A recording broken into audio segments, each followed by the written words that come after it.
Hello everyone, আসসালামু আলাইকুম। Welcome to my another blog. আমি আশিয়ানার ব্লগ বলছি। আর এখানে যে দেখতে পাচ্ছেন যে এটা হচ্ছে বোয়াল মাছ। অনেকেই ফটো দেওয়ার কারণে বলতেছে যে পাঙ্গাস মাছ। তো আমি আপনাদেরকে বলি এটা আসলেই দেখতে পাঙ্গাস মাছের মতোই লাগতেছে, আপনারাও ভুল বলেন নাই। তবে এটা হচ্ছে বোয়াল মাছ। হ্যাঁ, তো আমি হচ্ছে এমনিতেই পাঙ্গাস মাছ খাই না, যদিও তারপরে আনলে অবশ্যই রান্না করি, কারণ আনলে তো আর ফালানো যায় না। আর পাঙ্গাস মাছটা বোয়াল মাছটা আমার একদমই পছন্দ না, তারপরে হচ্ছে আমি মানে রান্না টান্না করি আর কি। দেখেন বোয়াল মাছটার ভিতরে দেখেন কত বড় একটা টাকি মাছ, মানে এটার মাছের মাথাটা দেখলেই বুঝতে পারবেন। দেখেন আমি বের করতেছি, এই যে দেখেন, দেখছেন ওই মাছের মাথাটা, আর অর্ধেক অংশ মানে ওর যে কলাটা আছে ওইটার ভিতরে আর কি ঢুকে আছে এখনও।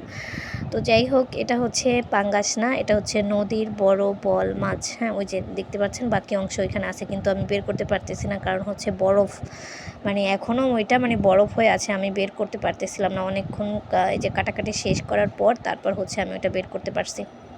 যাই হোক, আর নদীর পাঙ্গাস বা নদীর হচ্ছে বোয়াল মাছগুলো খেতে কিন্তু ভালোই লাগে, যেহেতু আমার হাজব্যান্ড অনেক পছন্দ করে, যার জন্য হচ্ছে উনি নিয়ে আসছে এগুলো। আর আমিও পছন্দ করি না, ঘরের মানুষও তেমন একটা পছন্দ করে না, আমার একদমই ভালো লাগে না খেতে, কেমন যেন লাগে, মানে কেমন যেন একটা গন্ধ গন্ধ লাগে যে পাঙ্গাস মাছ আর হচ্ছে বোয়াল মাছ।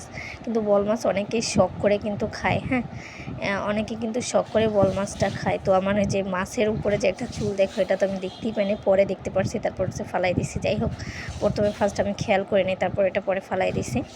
তো এই মাছটা হচ্ছে আমি সম্পূর্ণ কেটে কুটে নিচ্ছি। এর আগে একটা কথা বলি, এই যে মাছটা হচ্ছে আমি আগেই পরিষ্কার করে নিয়েছি ইসের ভিতরে বেছে নিয়ে, তারপর হচ্ছে জাল কাটা যেগুলো আছে ওগুলো দিয়ে হচ্ছে আমি মানে আগেই ময়লাগুলো একদম উপরে যে একটা ময়লা থাকে না, যা আবরণ, ওটা হচ্ছে আমি ওটা দিয়ে ক্লিন করে নিই সবসময়। এটা করে যদি বড় কোনো মাছ নিয়ে আসা হয়, আগে হচ্ছে মাছের আঁশগুলো আর হচ্ছে এভাবে করে পরিষ্কার করে নিই। এটার কারণ একটাই, যে ধোয়ার সময় আর অতটা কষ্ট লাগে না, শুধু জাস্ট লবণ দিয়ে ধুলেই আর কি ময়লাগুলো ক্লিন হয়ে যায়, চকচক, আর আঠালো ভাব যেটা থাকে ওটা কিন্তু থাকে না। তো সেই সুবাদে আমি এগুলো আগেই করে নিই। আমি এবার একটু পরিপাটি কাজ পছন্দ করি। আমার আবার মানে এলোমেলো কাজ ভাল লাগে না, আবার এভাবে করতে আমার আর কি ভাল লাগে। তো মাছগুলো দেখেন, আমি মাছগুলো কাটাকাটি করা শেষ। দেখেন অনেক বড় বড়ই কিন্তু পিস হয়েছে, হয়তো ক্যামেরাতে ভালো বোঝা যাচ্ছে না, কিন্তু মাছগুলোর পিস কিন্তু বড়ই হয়েছে মোটামুটি আকারে, মানে আমাদের সবার আর কি হয়ে গেছে। যদিও আমি একটা মাছের অর্ধেক একটু একটু খাইছি, মানে আমি মাছের ঘ্রাণ শুনি আমি আবার ইয়ার মতো, হ্যাঁ, আমার মাছটা যদি ভালো না লাগে আমি আর খাই না। তো হচ্ছে ওই যে মাথার কলাটা এক জায়গায় রাখছি, তো মাছের মাথাটা হচ্ছে এক জায়গায় রাখছি, আর হচ্ছে মাছগুলো যেভাবে করে রেখে সাজাইছি।